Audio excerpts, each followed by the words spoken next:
give a little bit of insight about how they got there, you know, maybe challenges, things that helped them along the way, and then give you guys a chance to maybe ask them questions, chat with them. You know, if you're in any sort of position where you're thinking about what you want to do in the future, then we have some great people that you can chat with and, you know, get a little bit of one-on-one insight.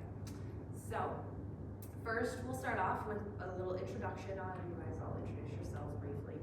I have about 4 main questions throughout the whole thing, so we'll have everybody give, you know, maybe like a 2 to 3 minute, you know, opinion or answer for each question. Then I'll give you guys a chance to ask questions. We're gonna try to limit the number of questions, and I'll try to make sure everybody gets a chance to ask a question, and then at the very end, when we have time, we can ask more questions and maybe one-on-one chit chat. But I'll try to keep it reined in a little bit. So, you guys want to start at the end. Also, I have our names and faces in the back, so you don't forget. So, Alex, would you like to start us off? So you just want like my current role, like how I got there? We'll just go with your current role. Okay, sort of thing. Yeah. Kia ora tātou, I'm Lennon. I work at Wellington Zoo, or Te Nukuao Wellington Zoo. Te Nukuao is the new Māori name of Wellington Zoo, if you want to know. My job there is conservation manager, so it's managing the conservation aspects of the zoo, which generally sort of focuses on like managing different projects to do with conservation, so that the most exciting one right now is a brief release program of an endangered skink, and then also partnerships with conservation organisations in New Zealand and around the world, and getting our staff involved in conservation as well. It's like the main sort of areas. And then strategic level, like where should the zoo go with conservation? Kia ora, I'm Stephanie Tomscha. I'm a senior spatial intelligence analyst at MPI, which deals mainly with primary industries like forestry, agricultural, fisheries. So I work in the forestry area, and mainly the work that I'm part of is with the emissions trading scheme. So, you know, New Zealand's tool for meeting their Paris climate agreement. But we do all sorts of other work in the spatial intelligence. We're kind of the main GIS hub for MPI. So we get requests from like biosecurity, agriculture, and fisheries all around, and we kind of just provide information for them to make better decisions with data. So that's what I would say. Kind of data analyst, kind of a lot, but mainly just related to spatial data. Kia ora koutou, Kusara Bashtuku Inua. I am Te Aroa, Ngā Tupuki o Ngā Tupuki Kupako, and that I was born and raised in Kirikiriroa, Hamilton. Anyway, I did my undergrad as a zoologist, ecologist back in the 90s. Got my first job at Greater Wellington Regional Council, first job in my field, and became a biosecurity officer there, and then moved on into their environmental monitoring team. So while I was a biosecurity officer, I actually was on the exec board for the New Zealand Biosecurity Institute, and so I'm very familiar with monitoring and managing pest populations and pest species and controlling them. And my main focus was looking at the biodiversity outcomes from those pest management practices. And I did my PhD here at Te Herenga Waka, looking at the intersection between Mātauranga and Western science, so how we can bring Mātauranga into what we do, and what we do in environmental and resource management. And I am currently a senior lecturer at the School for Science and Society here, teaching about Mātauranga and modern resource management and that kind of thing. Kia ora koutou, ko Benji tōku ingoa. He kai Matua i Manatū mō te taiao. I'm at the Ministry for the Environment, and in a role that's intergenerational change. So while it's not directly in environmental policy making, I kind of work with policymakers across the environmental realm. My main role is to support the ministry to ensure that the voices of children, young people and future generations are included in environmental decision making. I do that through working with partners that work with young people, but also youth-led organisations, as well as our own engagement kind of opportunities as well. But also I look after any of our mahi that's to do with the reporting or obligations that we have, international and domestic obligations, and making sure we're meeting those. So we have obligations, for example, under the United Nations Convention on the Rights of the Child to ensure the safety and well-being of children, young people, in the face of kind of environmental disasters, mostly to do with climate change. So anything that the Ministry for the Environment is doing in that space, I'm kind of got my eye over to make sure that it is delivering on the needs of children and young people. And funnily enough, though, right now I'm actually spending a week in our emissions reduction plan number 2 team, looking at youth-specific submissions, but I've got a lot of work in the forestry space and the ETS. Yeah, lots of young people have lots to say on the role of the ETS, emission trading scheme, in the emissions reduction plan too. So already seeing the crossovers between our money and this space. Yeah, thanks for having me here today. Well done. Yeah, thank you so much for coming. Okay, so a little intro. So now I wanted to know how you got to where you are. So maybe a little bit more of your background, your educational and career background. What resources, maybe some people who helped you to get to where you're at, and maybe some key players along the way in your journey. Step, yeah. Oh, is that the easy one to start Yeah, with? yeah. Okay, that's the easy one to start with. Okay, so I am from Christchurch, and I went to school there, and then I did my undergrad there as well, which was just let's just call it like a biology degree at Victoria University of Canterbury, like straight out of high school. And then after that, I went to do a master's degree in England at University College London, which I picked partly because I was in a real hurry, and they did a 1-year master's degree there, which they now do in New Zealand, but wasn't very common at the time. So it was like a partially taught, partial research master's. In retrospect, didn't need to be in such a hurry, but there you go. Also because of the earthquake, I wanted to leave Christchurch, and I had access to a passport through my dad, so I was like, I'll go to England. So I did a 1-year master's there, and then came back to New Zealand, went to Christchurch, worked briefly at Plant and Food while I was looking for a PhD, because I knew I wanted to do a PhD, which is why I wanted to get through the master's so quickly, because I was like, why waste time on the master's when you can get straight to the PhD? And yes, I was looking for a PhD, so I worked at Plant and Food for like a sort of technical contract there for a short time, and then found a PhD here with He Nelson at Herenga, Waka, and that was in lizards, which I hadn't had any experience with before, but I knew I wanted to do something with conservation, and I wanted to move away from genetics and do something a bit more ecological focused. So that was where I found Nikki. And great supervisor, although I don't think she's taking on any students right now. I think she's way too busy, but if you ever have an opportunity to work with her, recommend her. And did a PhD with her, and then sort of did a bit of teaching while I was doing that. After my PhD finished, I kept doing some sort of short-term teaching and research contracts here. And my PhD finished just before COVID hit. So it was sort of a bit disrupted at that time. And then I was doing that for about a year, and the job at the zoo came up, applied for that, got it. Been working at the zoo for the last 4 years as a conservation manager. Very cool. Yeah, I can hear a lot of similarities to some thinking that I had as well. So I started out also doing a general biology degree. I'm from the States, from Iowa. So I went to a really small college there, and I thought I wanted to go into some sort of healthcare related field because I was from a small town. I didn't really have a lot of exposure to research. There was no university there. So really in college, that was kind of the first time I had ever even heard of research, which sounds absurd, but that's true. And yeah, once I heard about it, I was like, oh yeah, that's for me. Like, and then I was like, oh, I can pick any question. That's great. I don't need to do health anymore. I could do whatever I thought was important. And for me, I was really interested in questions related to ecology, and I'm also like kind of got a practical side to myself, I would say. So I picked GIS related scales because I knew I wasn't sure I wanted to have a practical skill, like a job that I could get. So that's why I picked GIS. So I ended up basically just asking different professors if they had any research projects available. So to start, I ended up working in a paleoecology lab, and I did that for a summer, counting charcoal to get to know like fire histories. And I also did a bit of GIS, mapping historical trees in land surveys. And then I took some time off, and I traveled. I taught English in Taiwan for a number of in the summers I would take research jobs. So I got to do all sorts of fun research jobs. Like I worked in Hawaii looking at invasive grasslands, North Carolina looking at seedling recruitment and survival, and I guess that's it. Felt like a lot.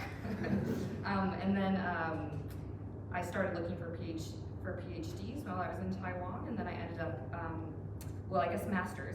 Similarly, I wanted to do it fast.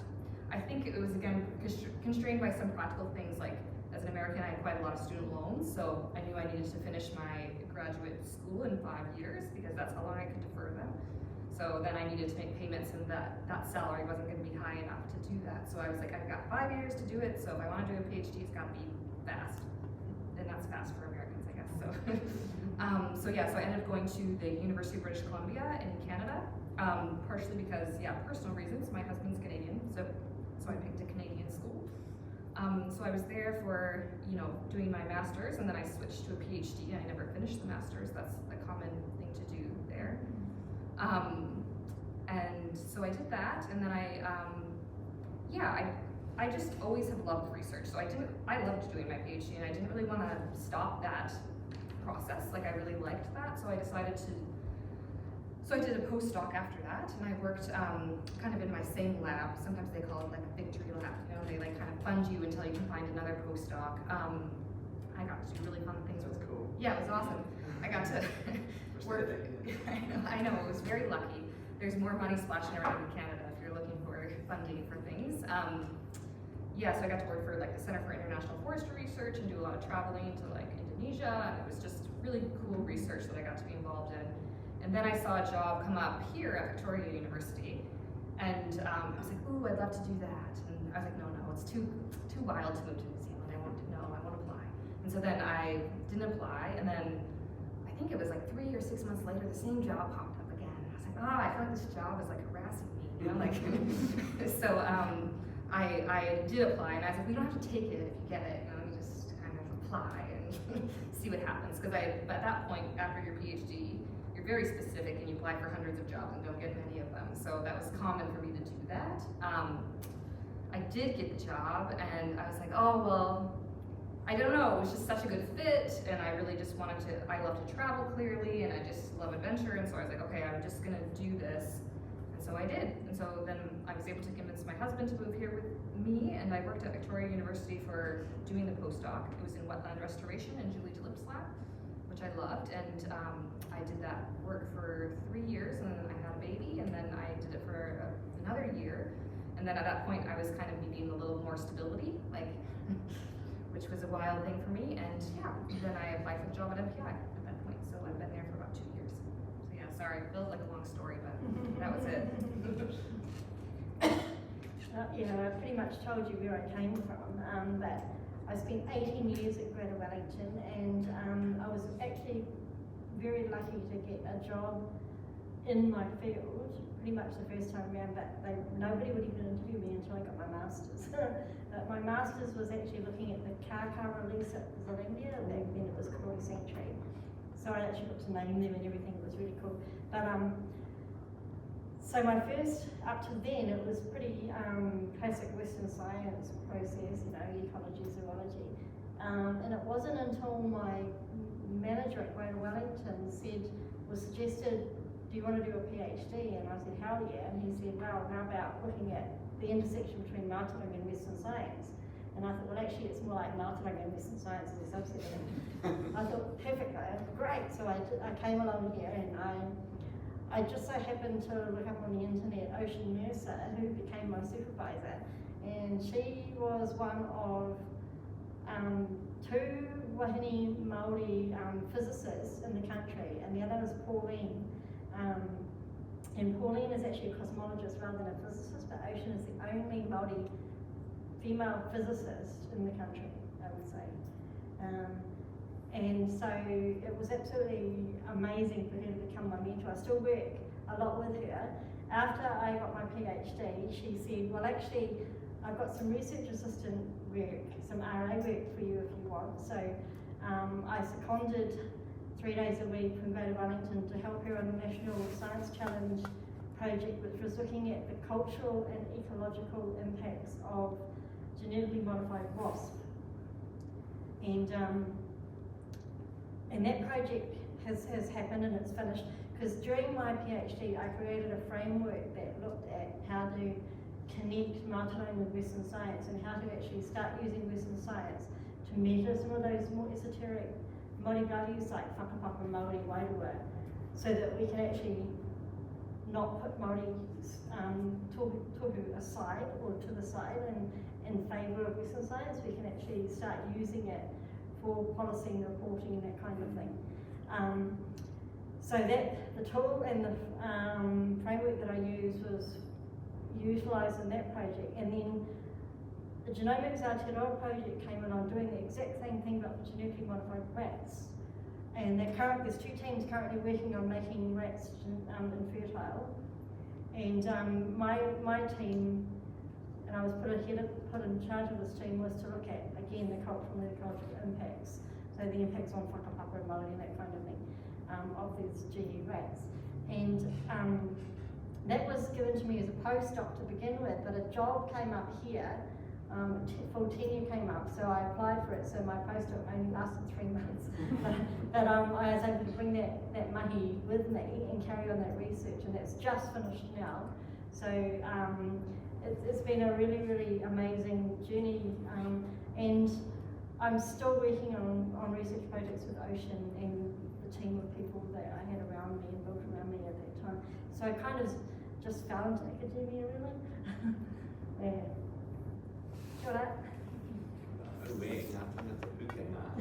Kia ora. Yeah, real expert sitting next to me, it's amazing. I kind of have been on the outskirts of conservation for most of my career, but bear with me.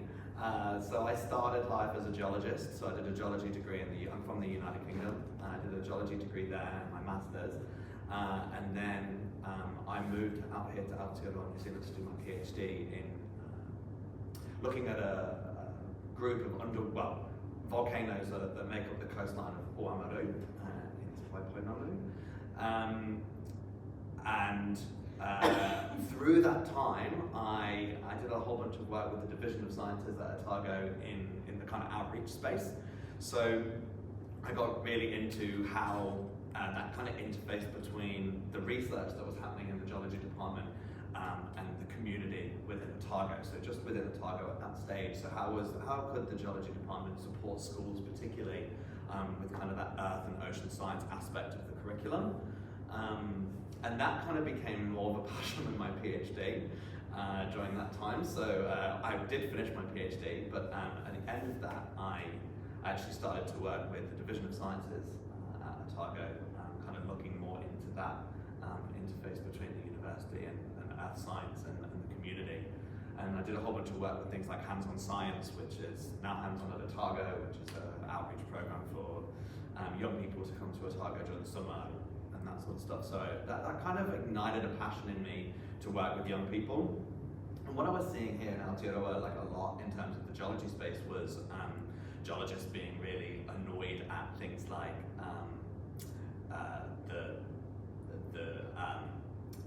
what's the word I'm looking for? The kind of decay. It's not really the right word, but the landscape that was kind of eroding away through the amount of tourism, footfall, particularly things like the Tongariro Crossing, for example, and I was working in that volcanic space. And so I could really see an opportunity for that interface with the public around how do we ignite passion for conservation of the whenua through exciting opportunities to learn about that whenua. So that's really kind of where I got into that. And then from there, I did a leap back to the UK where I got a job on a program called GeoBus, which was kind of travelling around Scotland teaching geology to kids across Scotland in a big bus, a little bit like the Buck bus, but with rocks. And I did that for 6 months during the winter, so I didn't see much sun. The sun set at like 3 p.m. every day in Scotland. It was pretty dire. But the bus travelling was really good fun. And then I came back to New Zealand because my partner is from Aotearoa, so I came back to New Zealand after 6 months doing that and luckily landed a role at the Te Papa Atawhai Department of Conservation in their education team. And that was really aligning that kind of desire for conservation in that whenua space, but also, I kind of wanted to get away from academia. I did love doing my PhD, but I really wanted a little bit more stability, and I wanted to sit in kind of a strategy space. I was really interested in how I can be in a role that informed policy or decision making based on the skill set that I had. So I did 4 years at DOC in the education team, and most of my work was supporting teachers to use conservation as a context for their teaching and learning. So did a whole bunch of work across Aotearoa with kayako, which was just wonderful. But I loved it, but I wanted a new challenge after 4 years, and really what I wanted was to work with young people. And so while I did get a little bit of that at DOC, most of my work was with primary age school children and teachers, and I wanted to work with kind of secondary school through to university age young people. And that's what MFE gave me the opportunity to do, and also to really delve into that strategy space. So I got to do a whole bunch of stuff at DOC, but yeah, MFE offered me an opportunity to really, I sit inside a strategy team, and so I can really see the influence that I can have throughout the organisation from that strategy spot. And so I'm almost like a spokesperson within the organisation. I don't speak on behalf of young people, but I provide a conduit for young people to speak directly to the government now, and that's kind of a really good spot for me to sit in. Yes, that's awesome. All right, so I wanted to open it up and see if anybody had any specific questions about maybe how everybody got to where they're at, resources along the way. So you all have PhDs, and given the roles that you're in now, do you think doing your PhD was vital to land that role? Like, would you do a PhD again, given the role that you're in now? Should I start? Benji, Okay, so that's a good one for me actually, because yeah, you're right, I'm not really working in the space that I did my PhD in. I'm not working in that direct geology kind of space. However, the pathway or the opportunities that PhD gave me to grow as an individual has then led me down the path that I'm now in. So I wouldn't change anything about my pathway. I would always say that I would do that PhD again. So I wouldn't be here without it. So if you're thinking about doing one, don't worry about the long-term outcome in terms of like whether you might be working in the future, because there's so many opportunities that open from a PhD and from the networks and connections that you make. Yeah, for most academics you need a PhD, and there are those out there that don't, but they come through as postdoc or as research assistants and work their way up that way and become maybe a teaching intensive pathway or something like that. But generally you need a PhD to become an academic. But my role beforehand, as I mentioned before, nobody was even interviewing me without a master's. I didn't need a PhD, but nobody was interviewing me without a master's. But Great Wellington, when I left there was about 5 of us with PhDs in the science area. Yeah, so absolutely for me anyway. But it also opens up the opportunity, as you say, it gives you the network of people that you are researching with and alongside. That is just as important as that piece of paper, pretty much, yeah, if not more so. For mine, I would say there's a number of people in my current role that do not have PhDs, so you don't need to do a PhD to do the role that I currently do. I would say, like, within the specific tasks I'm given in my role, in part, I think it's because I have a PhD. So, for example, I work a lot with the research team, evaluating research, evaluating the quality of proposals and things like that, which they don't give to people who don't have a PhD to sit on those panels. So I'd say, like, the type of work I do, there's lots of senior analysts that don't have PhDs, and I think most of them that I'm aware of have masters of some sort, but maybe not. Maybe just enough experience can get you there. But I would do my PhD again because I loved it. So so I think that's like really a different reason. I think research career was super fun for me, and it opened a lot of doors. I think, like, for example, I wouldn't be able to live in New Zealand without a PhD because that was the pathway I had for immigration. So I guess technically no, I wouldn't have this job without a PhD, but it's, but on the other hand, you can achieve that without one. So that's what I would say. I reckon I got this job that I'm in right now with not much like job experience because I have a PhD, so there was like a way I could step into that without like it's a different path, I suppose. I like you really love doing a PhD, so like I had a great time doing it for 3 years. I still have an ambition to return to some sort of research-based career, so although I don't actually technically need it for this role, I still want to go back to something that would need it. But yeah, I reckon like if you don't have an aim to do something research focused, I might think about not doing one, to be honest, because like, it is quite a lot of it's a bit of time, but it's also like quite a lot of foregone money, because like you get paid really bad even if you get a scholarship compared to like what you would get in a career. And like my friends who did undergrad degrees and now work in government are earning way more than I am, having that like extra time in their career. Although they're also swinging fight now, so being government, so it's swings and roundabouts with that stuff. Yeah, I feel like if you don't get a lot of joy out of your PhD, it's a pretty miserable time. Yeah. So I think like Some people, Yeah. like, I mean, we obviously like a kind of particular subsample that will love them.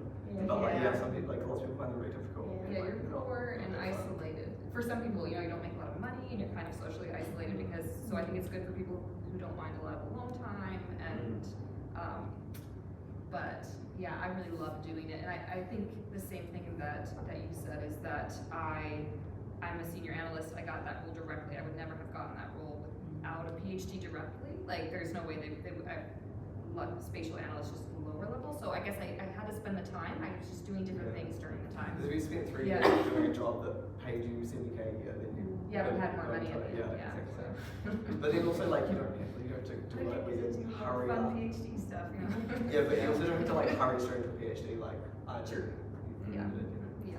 can I take a will break. say that in the conservation and ecology management side of the world, in Aotearoa, there's a lot of competition and not that much space. So the higher you can get, the better. There are still 2 ways to get into a job in conservation or ecology, and that is through hands-on groundwork and actually learning on the ground and doing the mahi. And one of the guys that I worked with at Greater Wellington, he started out just in the gang that used to just clear tracks and stuff like that for Greater Wellington, and now he's one of New Zealand's foremost experts on wetland management. And that was all self-taught through the job. But the other way is to do it how we do it. You also need to get experience. You can't just walk into a job just with a PhD and having done nothing, no experience, because they want you to be able to sit at that desk and just start. GIS is quite a unique thing because you can actually train for that quite easily without getting a formal qualification. It's definitely an important skill set and it's become more relevant, but it's not something that you need to go to a university and say, I've got this degree in GIS, that's something that you can actually train for. And policy management is another thing, although it's getting probably more tight than you probably need. Yeah. I would say though, you're right in terms of the scientists that I work with at MFA that are all working in kind of a range of different roles. There's no one really that's got less than a master's, then there's quite a lot of PhDs in that science space. Less so in the kind of direct policy writing, but the scientists that are advising the policy writers on the science have PhDs.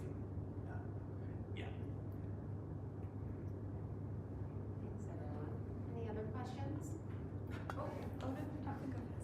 My question was, what hard skills do you think are important if, say, someone wanted to get a role in your specific area? I suppose that depends on the area you want to work in. Yeah, I mean, if you're going to be a restoration ecologist, definitely getting out there and planting trees and figuring out how to keep them alive is quite an important skill. Pest management, getting out there and controlling pests is really key. There's a lot of these jobs that actually have sort of like on the job skill training, like for in the pest control space. You can get ticketed for designing and actually conducting possum control programs and things like that. So getting those technical qualifications can be quite important. Yeah. Anyone else want to say about that? I mean, that's pretty easy. GIS, yeah, you just gotta learn GIS. I mean, I think one tip someone gave me once, which I thought was helpful, is find a job you would want and look at the job description and all the skills that they ask for and start working on those. So like, just think about your dream job and then just see what skills, like look at the job boards for not the job you could get now, but for jobs that you would be like, that's the job I would want, and then start building those skills. So yeah, GIS is pretty straightforward. Data analytics skills, data analysis and scripting would be helpful. It's not essential in this particular role, but I think for some GIS roles it would be. So yeah, just data. I think for my role, just that I had expertise in lizards was useful because there were a few lizard conservation projects that were relevant to the zoo. So that was maybe like the most hard skill that I brought to that role, I suppose. Specific hard skill. Yeah. I think I'm just thinking in the terms of our scientists here, so that I work alongside, that they're having to adapt their way of presenting data quite a lot. So there's a whole bunch of report writing that comes out of the ministry, and that might be adapting your writing for ministers, it might be adapting your writing for the public, or it might be adapting your writing to make sure that it's appropriate for other scientists that are outside of government. So that ability to switch between your audiences in that science and policy interface is quite important for the scientists that work at MFA, I would say. School for Science and Society is a Master's in Science Communication. There you go. Yeah, in terms of writing, like, so I did a lot of writing in science and publications and love doing that. That was part of the reason I loved it so much, but I would say the writing style is quite different from the government. And as a more data person, I do very little writing, which is a little bit of a loss for me because I'm like, oh, no writing. But, and the writing is very plain language. So writing it's is quite a skill, isn't it? Yeah, so the skill Need for to learn. science versus plain language is quite different. So I recommend checking out some of the reports. So Environment Aotearoa, or so every quarter a new report is published from the ministry on a domain, because it's not looked at in a holistic way. It's looked at in these specific kind of land, marine, freshwater blocks. It'll be really interesting, I think, for anyone to kind of look at those reports and how they're presented and how the data is presented. Yeah, that'd be handy. I will say too that times are changing now, and we are becoming far more aware of science communication skills, and social science being involved with how we implement science and research and how we do that, and also bringing Matua into what we do now is becoming a thing. Yeah, Never used to it.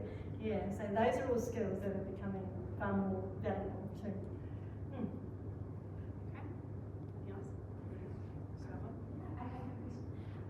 Two-part question. So you guys, it sounds like kind of went straight into a PhD. Would you say that for someone that's wanting to do a PhD, they need to go straight from like master's to PhD, or is it fine to take a few gap years? And if you do, how do you maintain all of the relationships that you have made through doing postgrad while you are not in the research area? Yeah, definitely fun to take gap years, especially if you've got other stuff you want to do, or you want to travel, or you want to take some time to choose the right PhD for you. You earn some money first. There's heaps of reasons you might do it, and I felt like I was in a real rush, which I don't think I should need to be. So yeah, it all comes out in the wash really, whether you stop or go real fast. Definitely don't feel like pressure yourself to do it really quick. Yeah. Relationships. You build up new relationships, and they don't really fall away that fast. Relationships, you can always email someone for a couple of years, or just whatever. It's not like you need to see collegial relationships every week to keep them undeniable friendships. You know, like you can see people at conferences once a year, or you can take a break and be like, hey, we worked together like 5 years ago, and it's fine. Especially in New Zealand, you come across people like more often than you think. Yeah, I mean, same.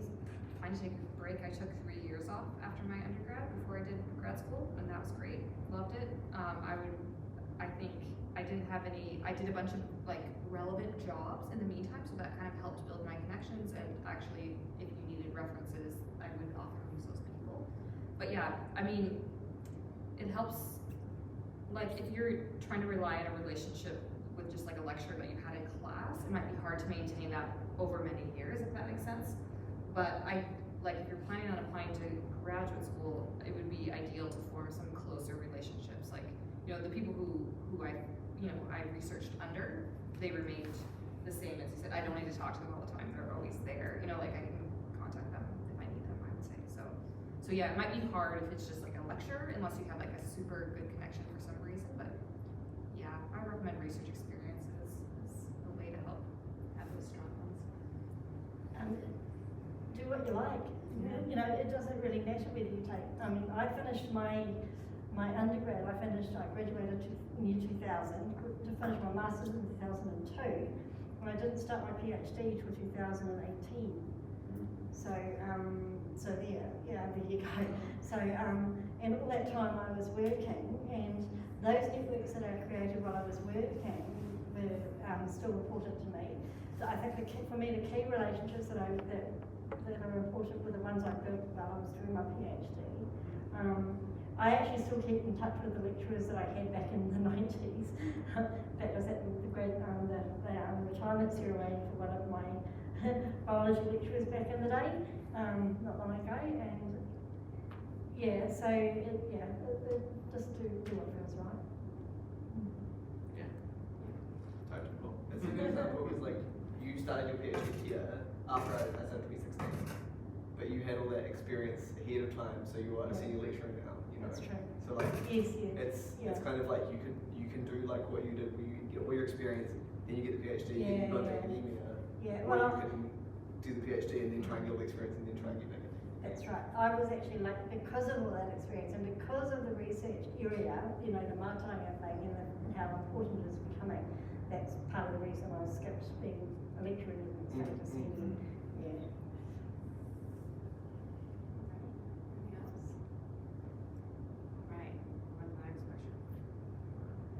So, next I'm interested in where you see gaps that could be filled in kind of the science and conservation space, like maybe in your roles where you're like, oh, we could really use a person who does X, or, you know, our team is thinking about bringing these kinds of people on, or, oh, there's always, you know, this kind of position we can never really fill because we don't have people with that skill set or something. Maybe it's a little newer or outside of the box. What do you guys think about that? Veggies? Yeah, a few things. For me personally, being a little bit older than the people that I work with, I struggle sometimes with the kind of AI space. And there's only I feel like that kind of ChatGPT, anything AI related in kind of the ministry space is really interesting. And there's no one that's really looking at it right now, but we're starting to see it become more of I'm going to call it a risk because government works in risks, and so I feel like that's cropping up more and more. The more we work with young people, the more we're seeing that as something that we need to have an upskilling in that government space, or even just some policy around how to use it / how to react to it when it starts being used with us. So that would probably be one thing. And then the other thing would be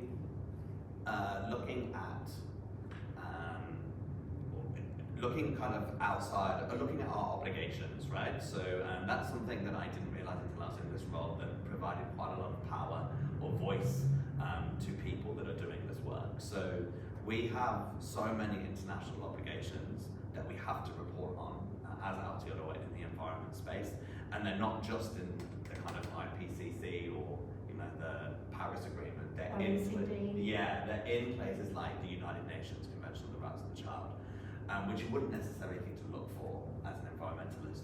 So I think there's a space for us in the environmentalist conservation space to do a bit of mapping around, okay, well, where all of our environmental obligations across the entire sector, because there's lots out there, and me in this role, I see them coming to me in like through different avenues. I'm like, oh, there's a new one that I hadn't seen. I've been here for 4 years, and suddenly I've got to report on this new thing. Where have you been? So I think that would be a really interesting opportunity for people to kind of work in this space.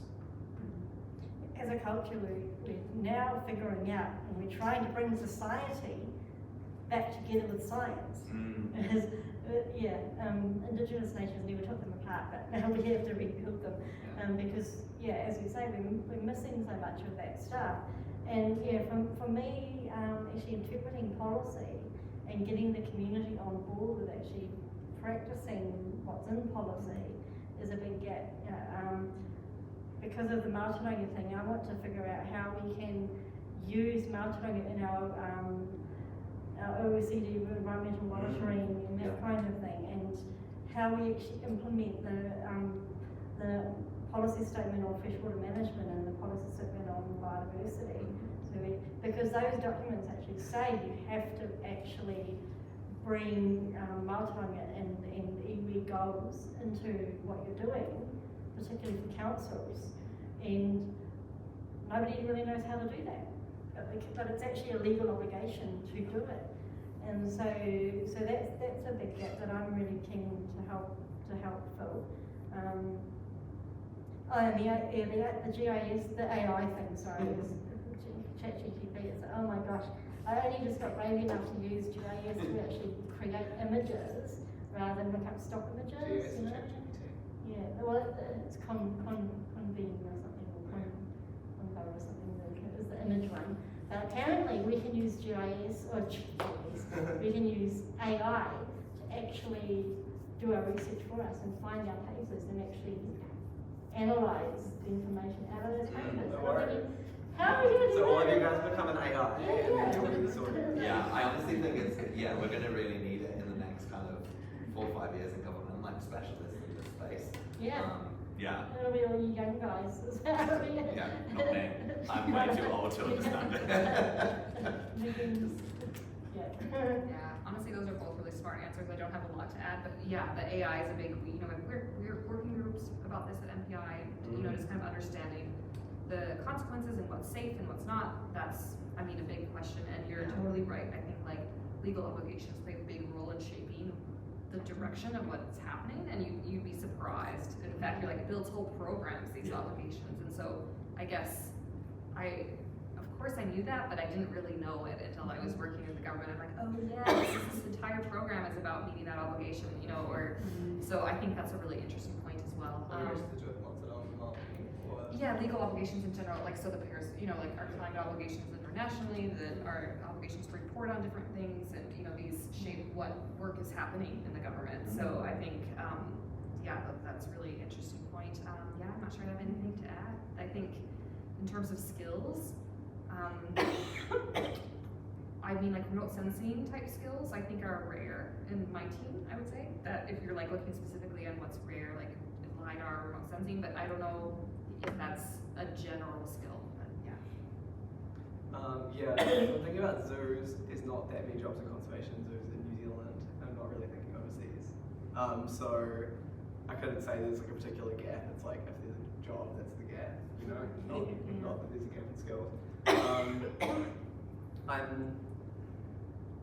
Something that I think is a gap in conservation is that marrying of like knowledge of Te Ao Māori, Manatū Māori, and conservation.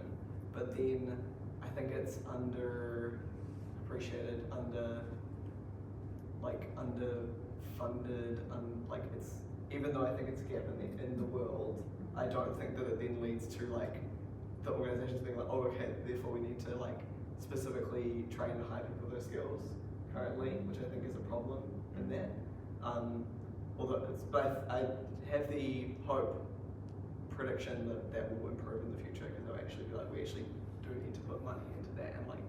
time and resources into that so we can get it, because we can't just be like standing here being like, I wish we had that around, and then not do anything to actually get that. I don't know if you probably have a lot more knowledge about that, Sarah. Yeah, well, I can see, as I said before, my supervisor was one of two learning Māori in physics, and each year that brings a new cohort of a larger and larger cohort of young Māori scientists and scholars coming through and getting into this field. A lot of them are still undergrad, but I've got quite a few networks with recent graduates or recent postgraduates, brand new Māori academics. A master's that has just been done as a young lady who is looking at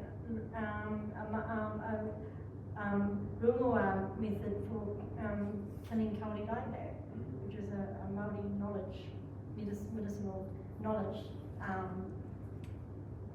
And she found one, so, and that could actually lead to something that actually can have commercial value, because what she discovered was that it was Kaneohe was really good in vitro. So the next thing is to get it out there in vivo, and that could be something that could actually make money if somebody could create this solution. Yeah, so it's definitely growing. We're at the very top of the very start of the groundswell in Matua and coming through, I believe. I mean, 5 years ago we wouldn't have been able to have this conversation. Yeah. So I think it's good to get on that now, although I think it's undervalued currently. People will be valued more in the future. I guess on that, it would be important when you're thinking about any sort of career or any pathway, or if you're having an interview, for example, is to hold organisations to account in terms of how is this role or how is this project that I'm working on ensuring that fertility is a focus within it, right? So as Pākehā, anything that I go and do, it should be through the lens of fertility, because we're in Aotearoa. So that would be a really great place to start. Like, that's our #1 obligation. And understanding what that means. Understanding what that means. So, and there's lots of documents out there to be able to unpack that for you. So, like, if I'm doing this particular project, even just going through each article and say, is this particular project indirect? Is it in alignment with fertility in the articles of fertility, or is it not? And that would be, that would be a really great thing for if you're not Māori, if you're Toei or Pākehā, like, to do as an ally in that space. And the more we do it, the more it drives that, what Ox was talking about, that it's not valued across the sector. So therefore, the more we do it, the more people that do it, and ensure fertility is a focus, the more it's valued across the sector. An example of that is the HAZNO Act, the Hazardous Substances in New Organisms. That document says only one sentence about Te Titi, and it just says, it doesn't even say give effect to, it says take account of. What does that even mean? It's very, very wishy-washy language. Not once does that document mention kātaki, not once does it even mention whakapapa, and if you're messing around with genetic modification, you'd expect it to mention whakapapa at least once, but no, nothing about Māori, nothing. So so figuring out how to actually interpret, give effect to, or take account of Te Titi, what does that actually mean? Nice. Thanks for recording. Any questions related to these gaps? No. All right, well, I wanted to wrap it up. My big final question was just, do you have any general advice or specific advice that you could give environmentalists, anybody who might be interested in kind of the space that you work in? You've already given a lot of advice, I feel like, kind of in your journeys, but just any like lasting advice that you could give? Stephanie, how about yourself? What's like lasting advice? I don't know. I think,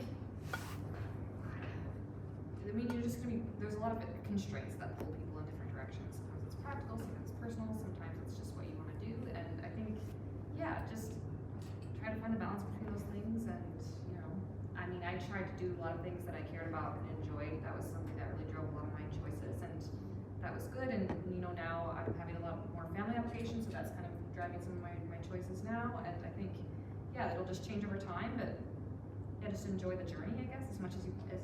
That's what I would say. Yeah, it's a tough way. Thank you. Okay, well, I would suggest just do what pushes your buttons, do what you really enjoy, and just go with it. Just figure out where you want to head in 5-10 years time, and just go for it. Enjoy the journey, as you say. Make sure you've got a really good network and support system around you, and yeah, I think that's pretty much me. Yeah, pick up on that support network. Yeah, building your connections is really important. Your connections are what drives you as well. It keeps you well. Having those people that have got your back. It's not always the environmental conservation space is wonderful to work in, and I would recommend anyone working in this space. But it isn't always easy, and so having those connections is really important for your ongoing well-being. Someone really amazing once told me, anger plus connection equals hope. So you may feel that anger that sometimes not enough is being done, but those connections will help you keep that hope, and that hope is what you need. So yeah, kia kaha e hoa. Okay, mine are a bit more specific, but I just thought that if you want to look at like your advice to like look at what jobs there are and then try and build those skills, it was really good. So like put up with that, and then if you want to find those jobs to look at, there is like nzconservationjobs.co.nz or whatever. You can sign up for their email, and they'll send you all the conservation jobs in New Zealand every week that they found anyway. And then even if you're not looking for a job currently, you can see what jobs like come up often and like what sort of jobs are out there, and you can use that to try and like steer yourself. Second bit of advice is, if you are interested in academia, spend some time thinking about whether you are willing to prioritize your job over the rest of your life, which I did during my PhD, because I went to a conference in Australia where it was like all of the New Zealand students in Australia, or New Zealand researchers and Australians as well, in the like herpetology area. But they had a session as part of that where they had all of the students and new like sort of early career researchers have like a frank discussion about academia, and I like that we sort of went around in a circle and all the early career researchers talked about their pathways through academia, and I noticed that every single one of them had a really shit time, and they were like, oh, I like had to break up with my partner because I didn't want to move to England with me, or I had to sleep on my friend's couch for 2 years because I couldn't afford to pay rent, or I moved somewhere where I didn't know anyone. I was really depressed about that, and I was like, okay, like I think I like the rest of my life more than I want to pursue academia, so I decided I wouldn't move for an academic career, and I'd rather like just abandon that and stay in Wellington where I have friends and family and loved ones and stuff. So think about that maybe before you're in your PhD, or during your PhD. I just think that's something important to think about. And I know it's kind of a bleak picture of academia, but that's just what I took from that particular session. And like, I found moving to England very, very difficult, and that's why I came back. So like, I kind of had the experience and was like, yeah, like it's not for me to do again. And the third piece of advice is that you can enroll for free Te Reo Māori courses through Te Nukuao Wellington. If you're interested in that, they're open right now for next year. Like, yeah, and if you want to enroll for next year, you should do it now. And Te Nukuao, the one in Otaki, They offer online ones at Waka, so if you're not ready for an in-person one, you can do the online ones, and also you don't have to worry about like committing to it and then like feeling worried that you might not like meet the obligation, because the online ones like limited in student numbers in the same way. So that's my recommendation if you're interested in Te Ao Māori. It's almost like doing a PhD is the hardest thing in the world that you have to do, and it's kind of made really difficult so that it's kind of like a hazing thing. It's kind of almost like it's a enrolling. Yeah, well, no, just completing it, just doing it. It's kind of like it's deliberately designed to be difficult as a rite of passage type of thing. I don't know. PhD. Yeah. I feel like that might depend on the advisor, though. How many of you here are doing a PhD or thinking of doing one? Yes. can we go down the line and say what we enjoy about our jobs? I'm really enjoying that skink project, the native endangered skink. Yeah. Which skink? It's the Waka skink. So it's extirpated from this region, critically endangered. We have maybe a third of the captive population, and we're trying to breed them for return to the wild eventually. Yeah, I mean, I really like my job. I have good colleagues. I find it's like I love data analysis. I love mapping. There's a lot of great things about it. I miss writing. Was that the question? Or what we like about our jobs? Yeah. That's what you miss. Yeah. So what did I miss? Yeah. I think I think that's driven me a lot. I've always loved working in this field or just in this area. So basically, no complaints. I would say it's a good job overall. So. Let's just say GIS. Yeah, GIS. I mean, it's kind of like if you like computers and like clicking, like it's perfect. I have to say clicking. Not clicking. Screen. A lot of sitting, screen. then you're gonna get a little technique going on. Yeah, it's just, yeah, so I mean, I guess it's like, it's not, I mean, there's things I miss about academia, like field work, the writing, just kind of like the planning. So I think in the past, those were things that I really loved that this job has a bit less of, but overall, I would still say I was satisfied with this job, so yeah. Well, I actually, despite the hard things about becoming an academic and actually progressing through academia, I've actually found it one of the most challenging but rewarding jobs I've ever done. It's much more varied than I ever thought it was going to be. I get involved in everything from intellectual property management of iwi GIS assets, right through to policy, understanding policy statements, and teaching is really, really amazing, very rewarding, far more. But it's really weird because you're expected to stand up in front of 30 people with no prior experience of teaching whatsoever. I think it's the only job that you're told to do something that you've got no training in at all. But they expect you to be an expert at it because you're a subject expert.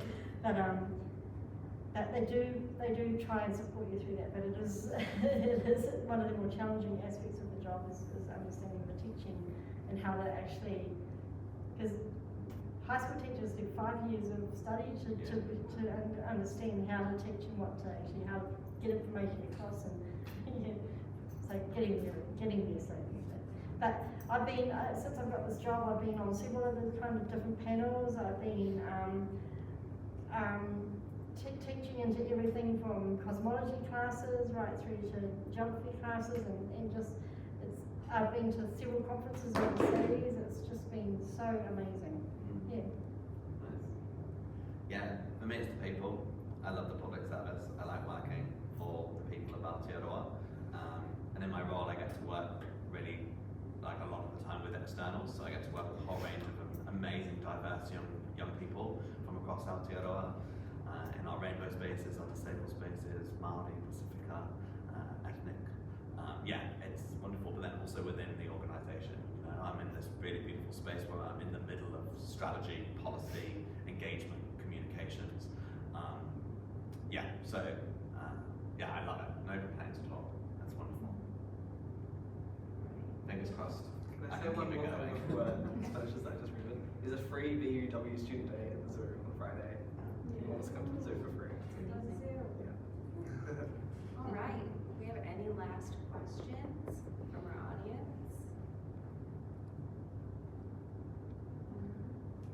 What made you personally decide to go into conservation? Ooh, that's People. What was the question? What makes you? What personally made you decide to go into conservation? Oh, okay.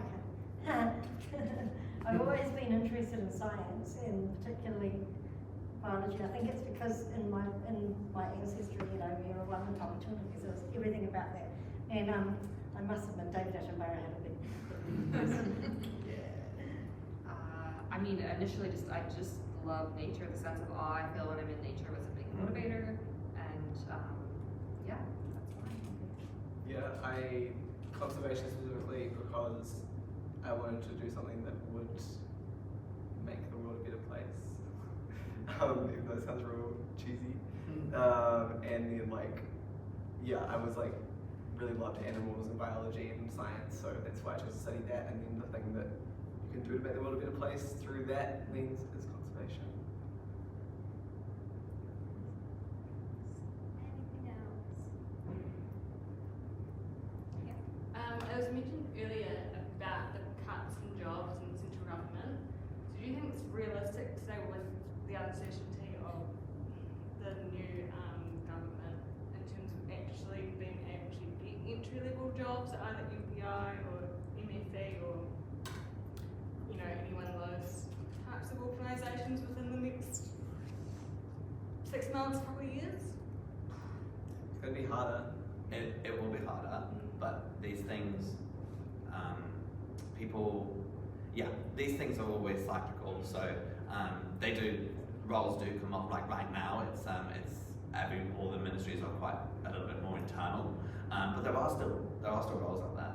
And remember that people still move on, right? So scientists in organisations might decide to do something else, go into non-government organisations, or they may go overseas for different opportunities. So there's always going to be roles coming up. So just keeping your eye on them. It is a little bit hard right now, but it won't be forever. Just let it all settle, and then they'll realise that they need to bring everyone back. But it is still quite hard. This new government is not helping at all. It seems like they're completely anti-science and anti-Māori. And they're doing everything they possibly And anti-environment. and anti-environment, yes. So they're doing everything they can to negate those things. And I remember years ago, the last national government was in, and they just pretty much culled all of the scientists out of the Department of Conservation. And so many really intelligent, highly skilled people just lost their jobs. And Doc became a glorified hut and track manager. And that's so reversing, but now it might have to change again. The current political climate does have a large impact on this sector. Might be a good time to do an OE. Come back in a couple of years. Do a PhD. Oh yeah, or a PhD.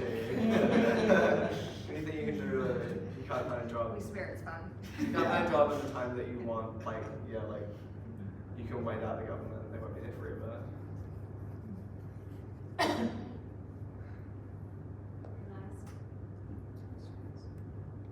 Alright, well, thank you guys so much for speaking. I feel like you've given us a lot of really good information to mull over. I hope everybody's gotten a lot from all of their answers, so just give you guys a round of applause. Alright, well, that concludes our panel discussion. So, I don't know if anybody wants to hang out. We were thinking of maybe having a little bit of networking, maybe over at the Hunter Lounge, grab a drink or grab some food and maybe chat if